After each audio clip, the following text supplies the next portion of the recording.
జల్లి software job కొడదామనుకుంటురా? అయితే వీక్యూబ్ లో ట్రైనింగ్ తీసుకొని మంచి జాబ్ కొట్టేయుర్రి. అధికారంలోకి వచ్చిన తర్వాత ఏ హామీని కూడా పరిపూర్ణంగా నిర్వర్తించలేకపోయారు, అమలు చేయలేకపోయారు. ముఖ్యంగా సూపర్ 6లో 50% కనీసం ప్రారంభం కూడా చేయలేదు. రిమైనింగ్ ప్రారంభం చేసినట్టుగా నటిస్తూ వచ్చారు.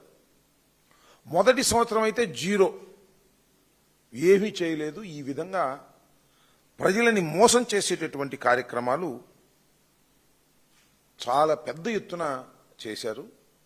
మొన్న సూపర్ 6 సూపర్ సక్సెస్ అయిందని చెప్పేసి అనంతపూర్లో ఒక పెద్ద బహిరంగ సభ నిర్వహించారు.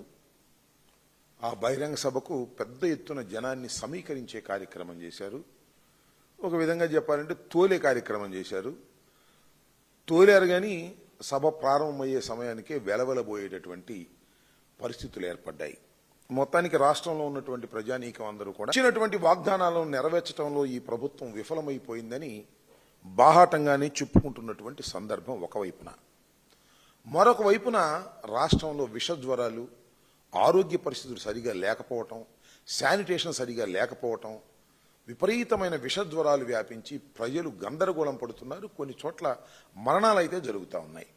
ముఖ్యంగా తురకపాలెంలో అంతుపట్టని వ్యాధుల్లాగా వచ్చేసి ఒక 100 రోజుల్లో 30-40 మంది ప్రాణాలు కోల్పోయినటువంటి పరిస్థితి కనిపిస్తూ ఉన్నది. దానితో పాటు అనేక రకాలుగా రాష్ట్రంలో పరిపాలన విఫలమైపోయినటువంటి సందర్భాన్ని పురస్కరించుకొని చంద్రబాబు నాయుడు గారు రకరకాల డ్రామాలు ఆడేటటువంటి పరిస్థితి చేస్తున్నారు. ముఖ్యంగా ఏంటంటే ఈ ప్రభుత్వానికి వ్యతిరేకంగా డిసెంట్గా ఎవరు మాట్లాడినా సహించే పరిస్థితిలో లేరు. సోషల్ మీడియాలో ఎవరైనా యాక్టివ్గా ఉంటే మాట్లాడితే వారి మీద కేసులు పెట్టి వారిని తీసుకెళ్లి జైల్లో పెట్టి వేధించినటువంటి సందర్భాలు కోకొల్లలుగా మనం చూస్తున్నాం. దానితో పాటు ఆయనకు వ్యతిరేకంగా ఈయన వార్తలు రాసే పత్రికలు, మరి ముఖ్యంగా సాక్షి పత్రిక మీద ఇప్పటికి ఎన్ని కేసులు పెట్టారో నేను చెప్పవలసినటువంటి అవసరం లేదు. సాక్షి ఎడిటర్ మీద సుమారుగా 7 కేసులు పెట్టి బెదిరించేటటువంటి కార్యక్రమాలు చేస్తున్నారు. అంటే తమ పరిపాలనకు డబ్బా కొట్టేవారు తప్ప తమ పరిపాలన బాగోదు అంటే మాత్రం ఊరుకునేటటువంటి పరిస్థితిలో లేకోకుండా చట్టాలను వక్రీకరించి తమ చేతుల్లోకి తీసుకొని పోలీసు యంత్రాంగాన్ని అంతా కూడా ఉపయోగించుకొని ఒక హెరాస్మెంట్ చేయాలనేటువంటి పరిస్థితి ఇవాళ రాష్ట్రంలో చంద్రబాబు నాయుడు గారు చేస్తున్నటువంటి విషయాన్ని నేను ప్రత్యేకంగా చెప్పవలసినటువంటి అవసరం లేదు. ఏ మాత్రం గమనించినా కూడా సామాన్య ప్రజానీకానికి కూడా అర్థమైపోయే రీతిలో ఇవాళ చంద్రబాబు నాయుడు గారు పరిపాలన జరుగుతూ ఉన్నది. కేవలం పూర్తిగా పరిపాలన విఫలమైపోయి ఇంకా దాన్ని డైవర్ట్ చేసేటటువంటి కార్యక్రమాలు చాలా సందర్భాల్లో చేస్తున్నారు. ఇంక దీని గురించి చెప్పాలి మీరు. దా కోవలోకి చెందిందే, అలాంటి కేసుల్లోకి చెందిందే లిక్కర్ కేసు. అసలు ఈ లిక్కర్ కేసు ఏంటో ఎవరికి అర్థం కాల. అబద్ధాల పునాదుల మీద ప్రారంభించాడు చంద్రబాబు నాయుడు గారు. ఈ లిక్కర్ కేసు ఎంత విచిత్రమైందంటే పుష్పక విమానం లాంటిది. ఎంతమందినైనా ముద్దాయిలుగా పెట్టండి, ఇంకెద్దరు ఖాళీ ఉంటుంది, ఒకలో ఖాళీ ఉంటుంది. వరుసనే పెట్టుకుంటూ పోవటమే. ఎవడు దొరికితే వాడిని లోపలేసే కార్యక్రమాలు ఈ లిక్కర్ కేసులో తీసుకొచ్చేటటువంటి కార్యక్రమం చేస్తున్నారు. చాలా అన్యాయమైనటువంటి కార్యక్రమం. 2024 సెప్టెంబర్లో ఈ వ్యవహారాన్ని ప్రారంభించారు. కేసు పెట్టడం, ఆధారాలు సేకరించడం. దీనికి సిట్ స్పెషల్ ఇన్వెస్టిగేషన్ టీం అనేదాన్ని ఒకదాన్ని వేశారు. వాళ్ళు ఇన్వెస్టిగేషన్ చేస్తూనే ఉన్నారు. ఒకవైపున అరెస్టులు చేస్తున్నారు, ఒకవైపున ఇన్వెస్టిగేషన్ చేస్తున్నారు. కొంతమందిని అరెస్ట్ చేస్తున్నారు, కొంతమందిని అరెస్ట్ చేస్తామని బెదిరిస్తున్నారు. ఇది జరుగుతున్నటువంటి అంశం. నిన్న చూసాం, మన సునీల్ జగన్మోహన్ రెడ్డి గారి కజిన్, సమీప బంధువు, ఆయన ఇళ్లలో సోదాలు చేశారు, ఆఫీసులో సోదాలు చేశారు. అక్కడ హార్డ్ డిస్కులు దొరికాయంట. దొరకవా మరి? కంప్యూటర్లు దొరికాయంట, కీలకమైన ఆధారాలు దొరికాయంట. ప్రతి కేసులో ఇదే. సిట్టు విచారణ చేయటమో, సిట్టు యొక్క దాడులు జరిగితే విచారించటమో, లేకపోతే సోదాలు చేయటంలోనే చాలా కీలకమైన ఆధారాలు దొరికాయి. ఒక పెద్ద స్టంటు, ఒక కథ, ఒక కల్పితమైన కథ నడిపేటటువంటి కార్యక్రమం చేస్తున్నారు. మీరు అందరూ చూశారు కూడా. కేసిరెడ్డి వ్యవహారంలో 11 కోట్ల రూపాయలు సీజ్ చేశామన్నారు. ఈ 11 కోట్ల రూపాయలు ఎక్కడివి, ఏమిటి అని కోర్టు ద్వారా పిటిషన్ పెట్టి అడిగితే తెల్లముఖం వేశారు. ఎక్కడో చెప్పలేనటువంటి పరిస్థితి.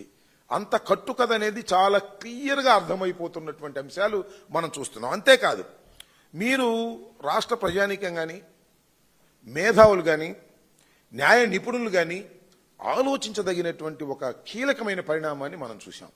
అదేంటంటే షార్ట్ షీట్ ఫైల్ చేయలేకపోయారు. ఫైల్ చేశారు, అన్ని తప్పులు దొరకే. జడ్జి గారు ఇది ఏమిటి, దీని మీద కొన్ని సమాధానాలు చెప్పండి అని తిప్పి పంపిస్తే మళ్ళీ తిరిగి లేదు. ఈ నోట్లు ఎక్కడి అంటే తిరిగి సమాధానం లేదు. అంటే దీన్ని బట్టి అర్థమవుతుంది ఏంటి, నేరారోపణ చేశారు కానీ దానికి సంబంధించినటువంటి ఆధారాలను సమీకరించడంలో మాత్రం పూర్తిగా సిట్ విఫలమైపోయింది. చంద్రబాబు నాయుడు గారు ఏం చెబితే అది చేసేటటువంటి పరిస్థితి.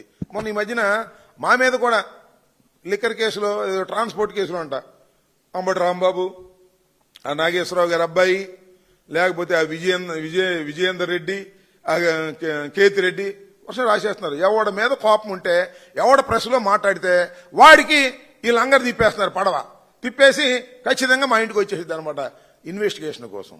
ఏంది నాకు అర్థం కాల. ఆధారాలు లేకోకుండా కేవలం పొలిటికల్ వెండేటాతో కేసులు పెట్టి వేధించాలనేటువంటి ప్రయత్నం చేయటం చాలా దురదృష్టకరం. ఏదైనా ఒక ఇష్యూ వచ్చిందనుకో, దాన్ని డైవర్ట్ చేయడం కోసం సిట్టు విచారణకు పిలిచింది కొంతమందిని. నాకు చాలా ఆశ్చర్యం వేసింది ఏంటంటే, సిట్టు వెళ్ళి సోదాలు చేస్తుంది, లేదా దానిలో ముద్దాయిల దగ్గర నుంచి ఫోను తీసుకుంటుంది, ఆ ఫోన్లో నుంచి కొన్ని నెంబర్లు తీసుకుంటుంది, ఆ నెంబర్లోనే పిలుస్తుంటారు.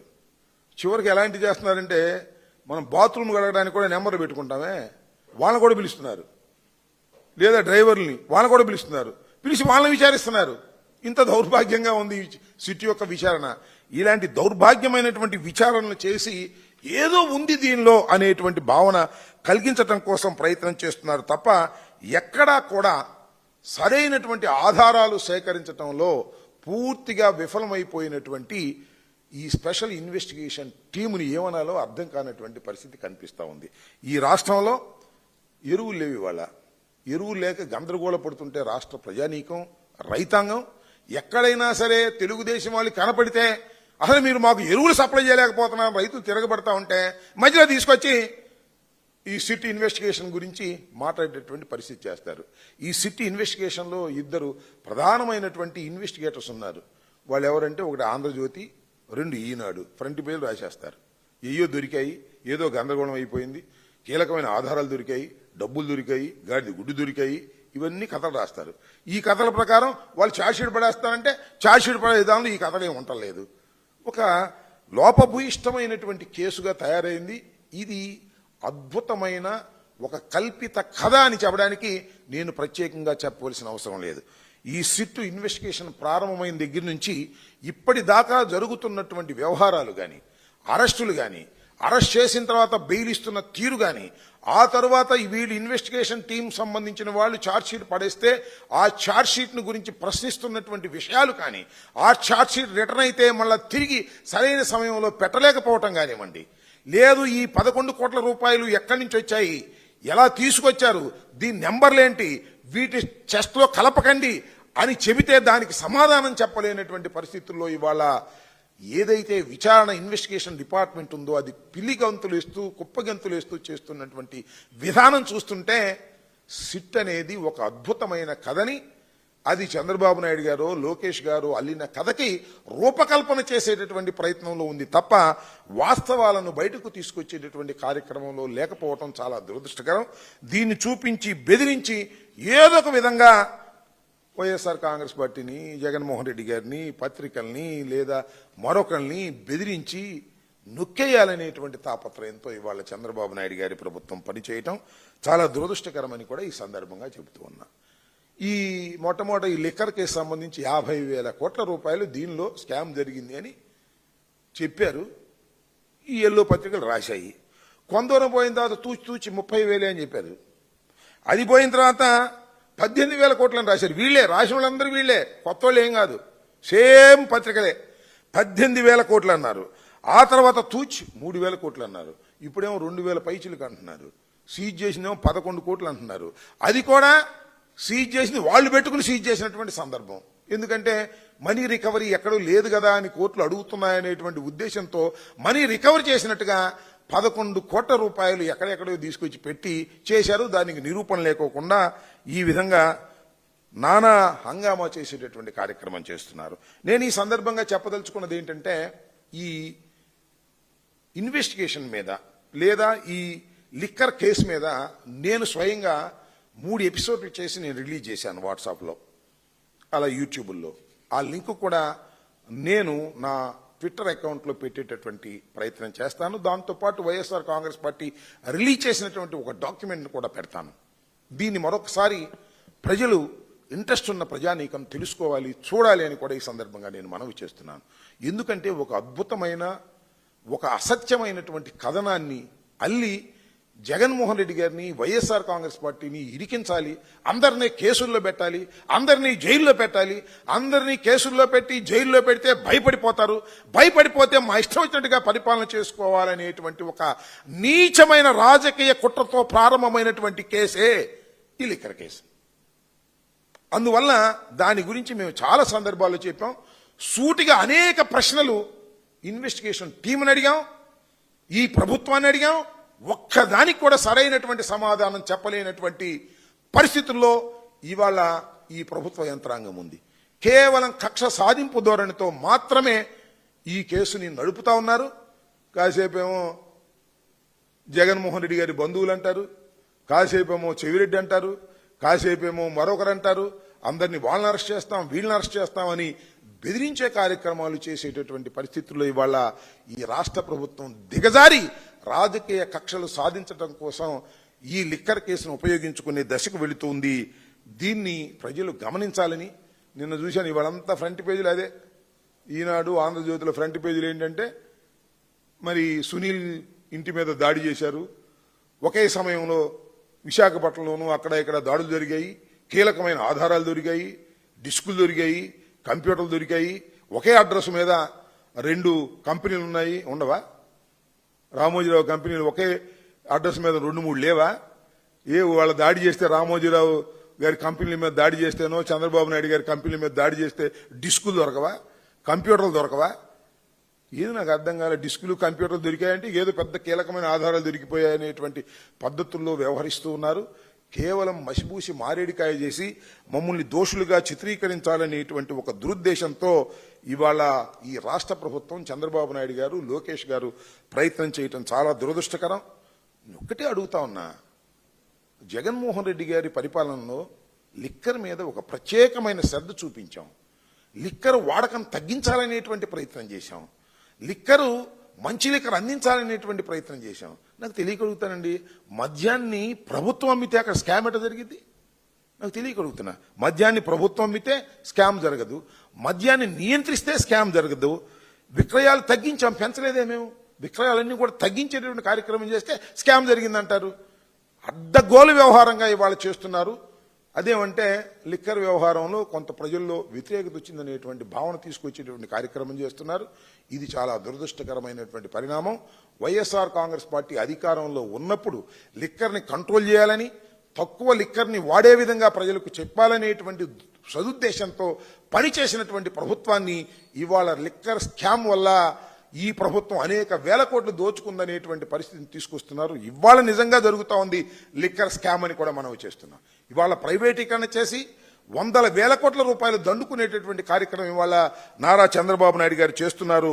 మీ అందరికీ గుర్తుండే ఉంటుంది, చంద్రబాబు నాయుడు గారు గత ప్రభుత్వంలో కూడా జరిగినటువంటి అనేక స్కామ్స్ మీద లిక్కర్ కేసు కూడా చంద్రబాబు నాయుడు గారి మీద ఉంది. ఇవాళ చంద్రబాబు నాయుడు గారు బయట తిరుగుతున్నాడంటే 7 కేసుల్లో చంద్రబాబు నాయుడు గారు బెయిల్ తీసుకుని తిరుగుతా ఉన్నాడు. వాటన్నిటిని తిమ్మిడి బొమ్మని చేయాలనే ప్రయత్నం చేస్తున్నాడు. ఇవాళ ఇన్వెస్టిగేషన్ టీమ్స్ అనేది గందరగోళం చేయాలని చూస్తున్నాడు. ప్రభుత్వం వారి చేతిలోకి వచ్చింది కాబట్టి వారు మీద ఉన్నటువంటి కేసుల్ని ఇవాళ మాఫీ చేసుకోవాలనేటువంటి ఒక నీచమైన కుట్ర చేస్తున్నాడు. ఈ కుట్రలన్నింటినీ కూడా న్యాయస్థానాల్లో ఎదుర్కొంటాం. ఈ లిక్కర్ కేసు వ్యవహారంలో కూడా న్యాయస్థానాల్లో మేము చంద్రబాబు నాయుడు గారిని, ఈ ప్రభుత్వం చేస్తున్నటువంటి అన్యాయాలని ఎండగట్టేటటువంటి కార్యక్రమం చేస్తాం. మొన్న మీరు చూశారు, 3 ప్రధానమైన నిందితులకు బెయిల్ వచ్చేసింది. బెయిల్ వచ్చిన తర్వాత మళ్ళా కంగారు పడి అనేక గందరగోళాలు చేశారు. బెయిల్లో రిలీజ్ కాకుండా ఆపేటటువంటి ప్రయత్నం చేశారు.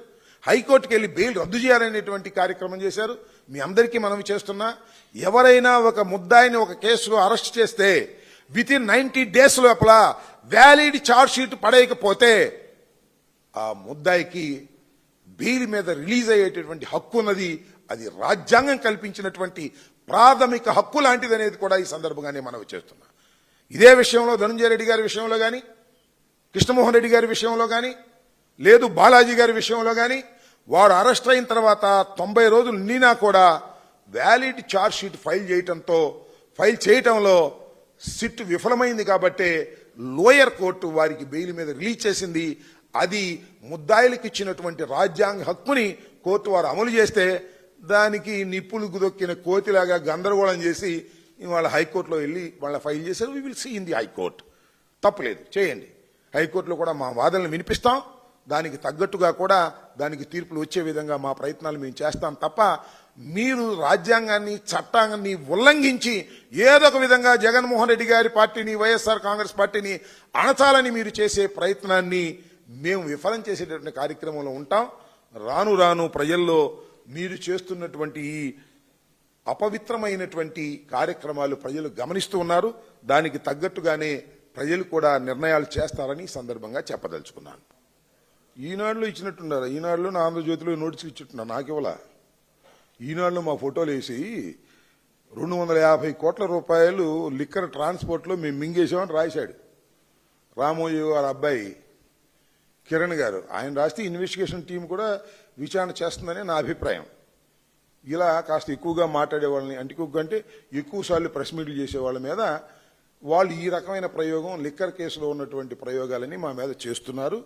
చేయనియండి, మాకు ఏ విధమైన అభ్యంతరం లేదు. అంతకుముందు ఏంటి సత్తెనపల్లిలో విజిలెన్స్ ఎంక్వైరీ అన్నారు. వర్షనే ఒకటొకటి వస్తున్నారు. వైఎస్ఆర్ కాంగ్రెస్ పార్టీలో కాస్త గట్టిగా మాట్లాడే వాళ్ళని, సీనియర్స్ని ఏదో విధంగా చేయాలనేటువంటి ఒక దుర్బుద్ధితో ఈనాడు ఆంధ్రజ్యోతిలో ముందు రాయటం, ఆ తర్వాత విజిలెన్స్ వాళ్ళకి ఇవ్వటం, ఆ తర్వాత సిట్టు వాళ్ళకి ఇవ్వటం, ఏదేదో వచ్చిందని ఇవ్వటం, ఇవన్నీ చేస్తున్నారు. కేసులు పెట్టి బెదిరించాలని చూస్తున్నారు. బెదరటానికి ఎవరు సిద్ధంగా లేరు ఇక్కడ. We don't care all these things. మాకు తెలుసు ఏం జరుగుతుందో. మేము తప్పు చేయలేదని మాకు తెలుసు. కేవలం రాజకీయ కక్షతో మమ్మల్ని అణచాలనేటువంటి ప్రయత్నమే చంద్రబాబు నాయుడు గారు, లోకేష్ గారు చేస్తున్నారు అనేది కూడా నేను ఇది మొదటిసారి కాదు, చాలాసార్లు చెప్పాను, చెప్తూనే ఉంటాను. ఇది వాస్తవం అని కూడా ప్రజలు గమనిస్తున్నారు. గుర్తుపెట్టుకోండి, మెడికల్ కాలేజెస్ విషయంలో జగన్మోహన్ రెడ్డి గారి stand is very clear. Jaganmohan Reddy గారు ఒక మాట చెప్పి మరొకటి చేసేటటువంటి తత్వం కలిగినటువంటి నాయకుడు కాదు. Is a very bold man. జరగబోయే విషయాన్ని చాలా స్పష్టంగా చెప్పారు. అంటే ఇది బెదిరింపని మీరు అనుకుంటే సరిపోదు. లేదు ఈనాడు రాస్తే సరిపోదు, లేదు ఆంధ్రజ్యోతి రాస్తే సరిపోదు, లేదు చంద్రబాబు నాయుడు రాస్తే సరిపోదు, చంద్రబాబు నాయుడు గారు చెప్తే సరిపోదు, లేదు లోకేష్ చెప్తే సరిపోదు. చాలా స్పష్టంగా చెప్పారు.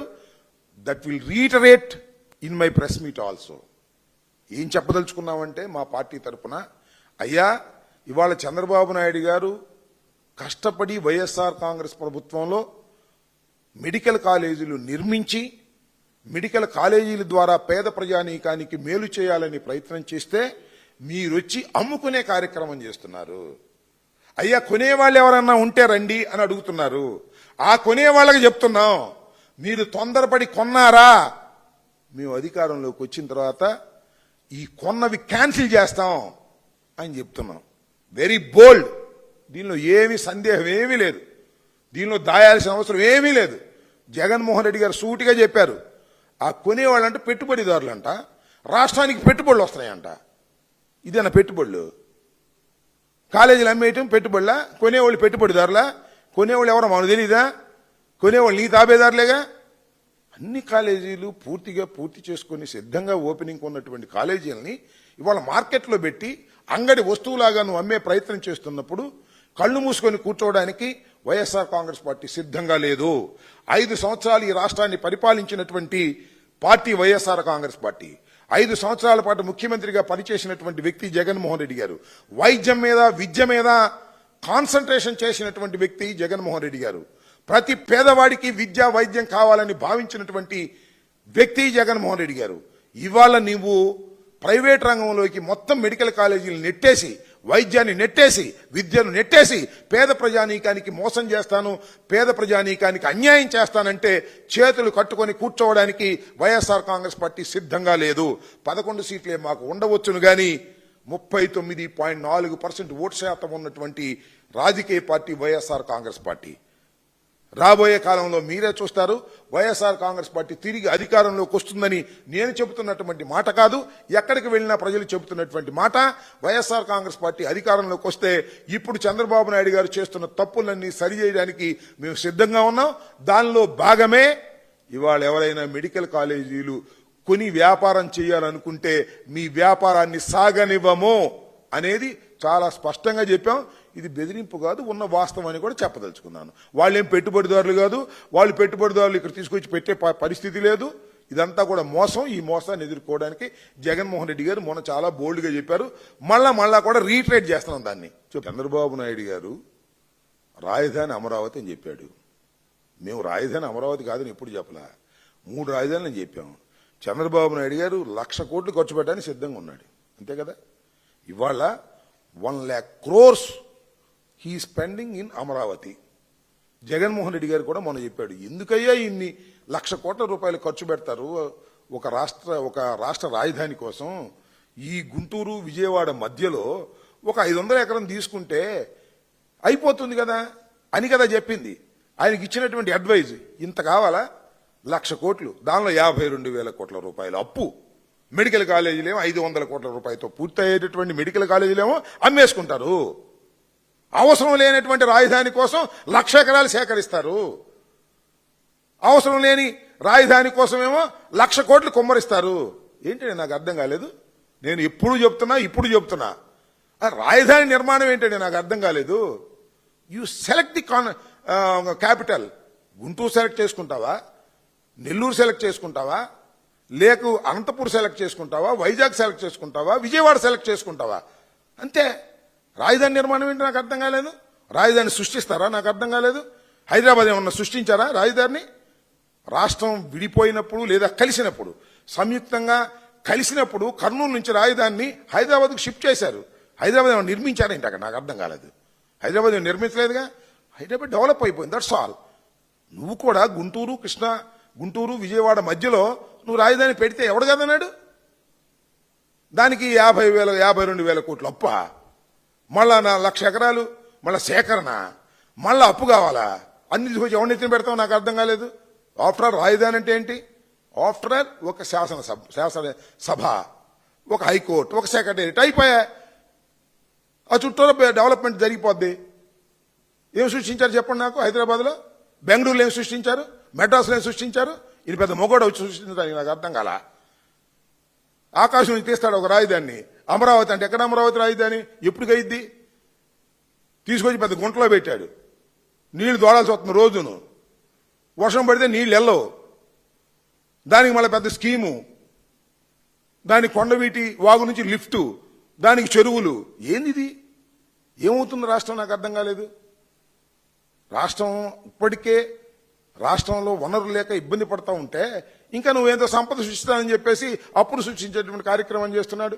రాష్ట్రానికి పచ్చి ద్రోహం చేస్తున్నటువంటి వ్యక్తి నారా చంద్రబాబు నాయుడు గారని మరొకసారి ఘంటాపదంగా చెప్పదలుచుకున్నాం. జగన్మోహన్ రెడ్డి గారు చాలా స్పష్టంగా చెప్పాడు, చంద్రబాబు నాయుడు గారు చేస్తున్నది తప్పు. ఆయన చేయదలుచుకుంటే, సింగిల్ రాజధానిగా పెట్టదలుచుకుంటే గుంటూరు విజయవాడ మధ్యనే 500 ఎకరాల్లో నిర్మించవచ్చని సలహా ఇచ్చారు. మేము 3 రాజధానులని చెప్పాము. అన్ని ప్రాంతాలు మాకు సమానం అనే ఉద్దేశంతో మేము పార్టీ ఓడిపోయాము. ఇవాళ ఇంకా దాని మీద చర్చ జరగలేదు. మేము 3 రాజధానికే కట్టుబడి ఉంటామా లేకపోతే ఒక రాజధాని కట్టుబడి ఉంటామా అనేది చర్చ జరగలేదు. చర్చ జరిగిందో నిర్ణయించుకుంటాం. అంటే మీరు అడుగుతున్నారంటే ఏంటి అర్థం? ఒకటి మాత్రం నాకు చాలా సంతోషంగా ఉంది. అదేంటంటే, ఏమండి మీరు అధికారంలోకి వస్తే ఏంటి పరిస్థితి అడుగుతున్నారు అన్ని చోట్లకి ఎక్కడికి వెళ్ళినా. అంటే మేము అధికారంలోకి వస్తున్నామనే విషయాన్ని ఆ ప్రశ్నించే వాళ్ళందరికీ అర్థమైపోయింది అనమాట. ఏది సంవత్సరం నిండి ఇంకా సంవత్సరం 6 మాసాలు కూడా కాల. మీరు అధికారంలోకి వస్తే ఏమండి ఈ మెడికల్ కాలేజ్ సంగతి ఏంటి అడుగుతున్నారు. మీరు అధికారంలోకి వస్తే అమరావతిలో ఉంటారా అడుగుతున్నారు. మీరు అధికారంలోకి వస్తే ఏంటి అని అడుగుతున్నారు. మేము అడగడమే కాదు, లోకేష్ కూడా చెబుతున్నాడు, మేము ఊరు వెళ్ళామండి, అక్కడ జగన్మోహన్ రెడ్డి గారు అధికారంలోకి రావడానికి గ్యారంటీ ఏంటి అని అడుగుతున్నారంట. అందరికీ అనుమానం వచ్చేసింది. ఈ కూటమి ప్రభుత్వం 5 సంవత్సరాల తర్వాత ఉండేది కాదని, మళ్ళా జగన్మోహన్ రెడ్డి గారి అధికారంలోకి వస్తున్నారనేటువంటి భావన సర్వత్రా వినిపిస్తుందనే దానికి సంతోషం.